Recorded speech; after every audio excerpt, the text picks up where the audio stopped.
તમે જાણો છો, ક્યારેક એવું બને છે કે દુનિયાની સૌથી મોટી ખબર એવી વખતે સામે આવે છે જ્યારે એની સહેજ પણ અપેક્ષા ન હોય. આખી વાતની શરૂઆત પણ બસ આવી જ એક ક્ષણથી થાય છે, જ્યારે એક સામાન્ય પારિવારિક મુસાફરી અચાનક એક મોટા આંતરરાષ્ટ્રીય સંકટની વચ્ચે આવીને ઊભી રહી જાય છે.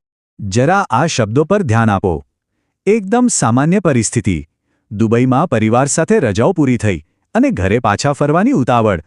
બધું જ પ્લાન મુજબ ચાલી રહ્યું હતું. હજારો ફૂટની ઊંચાઈએ નીચેની દુનિયા એકદમ શાંત લાગી રહી હતી. પણ પછી અચાનક એ શાંતિભંગ થઈ ગઈ. મુસાફરીની બરાબર વચ્ચે જ એવી ખબર મળી જેણે બધું જ બદલી નાખ્યું. તો ચાલો હવે જોઈએ કે આકાશમાં ઉડતી વખતે જમીન પર શું બદલાઈ રહ્યું હતું અને એની વાસ્તવિકતા કેવી રીતે સામે આવી.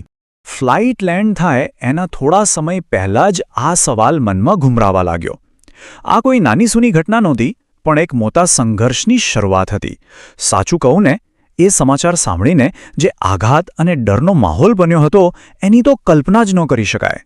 અને આ સંકટનો પહેલો ઓફિશિયલ સંકેત ક્યાંથી મળ્યો ખબર છે? ફ્લાઇટની અંદરથી જ. જ્યારે એર હોસ્ટેસે ફ્લાઇટમાં વિલંબ થવાનું કારણ જણાવ્યું ત્યારે ખરેખર સમજાયું કે અમે માત્ર મુસાફરી નથી કરી રહ્યા, પણ એક સંભવિત યુદ્ધ ક્ષેત્રની ખૂબ જ નજીકથી પસાર થઈ રહ્યા છીએ. ઓકે, તો હવે વાત કરીએ કે ફ્લાઇટ લેન્ડ થઈ પછી શું થયું. એક તરફ સોશિયલ મીડિયા પરની અફવાઓનું બજાર ગરમ હતું અને બીજી તરફ સરકારના સત્તાવાર નિવેદનો હતા. આ બંનેમાંથી સાચું શું માનવું એ જ મોટો સવાલ હતો. જેવા લેન્ડ થયા અને ફોન ચાલુ કર્યો, બસ આવા જ દ્રશ્યો સામે આવવા લાગ્યા. દુબઈ એરપોર્ટ પાસે ધુમાડાના ગોટેગોટા, ડઝન બંધ ફ્લાઇટ્સ રદ થવાથી હજારો લોકો એરપોર્ટ પર ફસાયેલા હતા અને ડ્રોન હુમલાના વિડીયોઝ તો વાયુવેગે વાયરલ થઈ રહ્યા હતા. અને સૌથી મોટી ચિંતા એ હતી કે મારા પોતાના પરિવારના કેટલાક લોકો પણ ત્યાં ફસાઈ ગયા હતા. એમની ફ્લાઇટ પણ કેન્સલ થઈ ગઈ હતી. પણ આ બધાની વચ્ચે સત્તાવાર સૂત્રો કંઈક અલગ જ વાત કરી રહ્યા હતા. તેઓ કહી રહ્યા હતા કે પરિસ્થિતિ સંપૂર્ણપણે નિયંત્રણમાં છે. તેમના કહેવા પ્રમાણે મોટાભાગના હુમલાઓને એર ડિફેન્સ સિસ્ટમ દ્વારા હવામાં જ નિષ્ફળ કરી દેવાયા હતા. આનાથી અફવા અને વાસ્તવિકતા વચ્ચેની ખાઈ વધુ ઊંડી થતી ગઈ. તો હવે સવાલ એ થાય કે આ બધું થઈ શું રહ્યું હતું? કોણ કોની સામે લડી રહ્યું હતું અને કેમ? ચાલો આ સંઘર્ષની મુખ્ય ઘટનાઓને જરા વિગતમાં સમજીએ. તો થયું એવું કે આ એક કોઓર્ડિનેટેડ મિલિટરી એક્શન હતી જે અમેરિકા અને ઇઝરાયેલે સાથે મળીને શરૂ કરી હતી.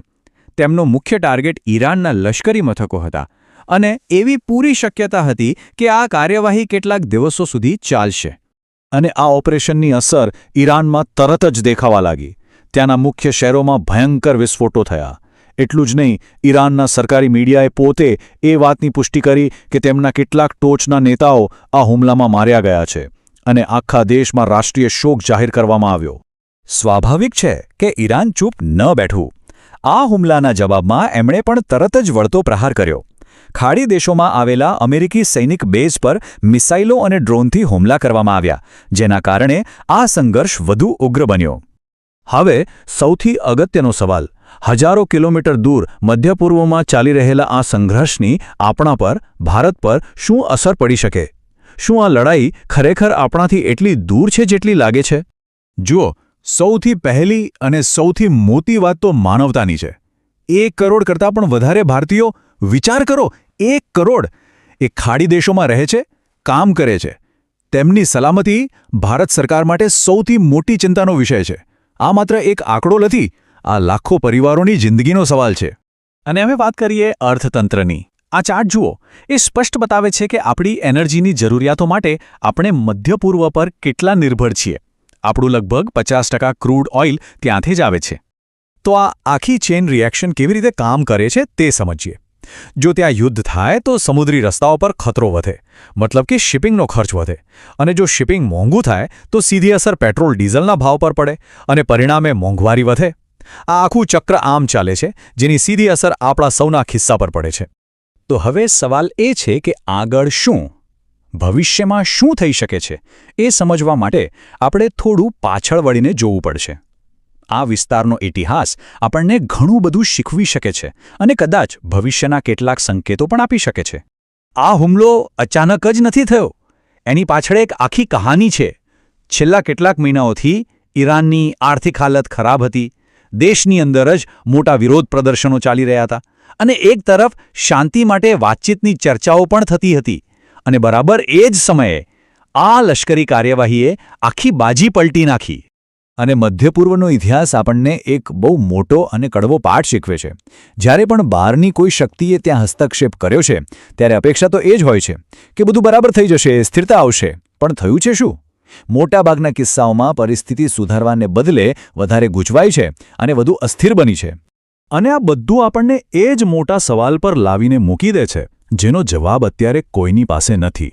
શું આ સંઘર્ષ થોડા હુમલાઓ પછી અટકી જશે કે પછી આ એક મોટા ભયાનક યુદ્ધની શરૂઆત છે? આ એક એવો સવાલ છે જે આખી દુનિયાના નેતાઓ અને કરોડો સામાન્ય લોકોને સતાવી રહ્યો છે. અને અંતમાં કદાચ આ એક જ વાત વિચારવા જેવી છે. યુદ્ધમાં જીતે કોઈ પણ, હારે કોઈ પણ આખરે હાર તો હંમેશા માનવતાની જ થાય છે.